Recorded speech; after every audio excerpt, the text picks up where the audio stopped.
اے پیغمبر صلی اللہ علیہ وآلہ وسلم، اپنے پروردگار عالی شان کے نام کی تسبیح کرو، جس نے انسان کو بنایا پھر اس کے اعضاء کو درست کیا، اور جس نے اس کا اندازہ ٹھہرایا پھر اس کو رستہ بتایا، اور جس نے چارہ اگایا پھر اس کو سیاہ رنگ کا کوڑا کر دیا۔ اے نبی صلی اللہ علیہ وآلہ وسلم، ہم تمہیں پڑھا دیں گے پھر تم فراموش نہ کرو گے، مگر جو اللہ چاہے۔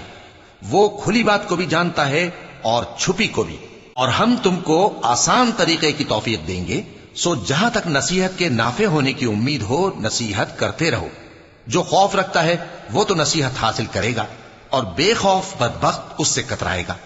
جو بڑی تیز آگ میں داخل ہوگا پھر وہاں نہ مرے گا اور نہ جیے گا۔ بے شک وہ مراد کو پہنچ گیا جو پاک ہوا اور اپنے پروردگار کا نام لیتا رہا اور نماز پڑھتا رہا۔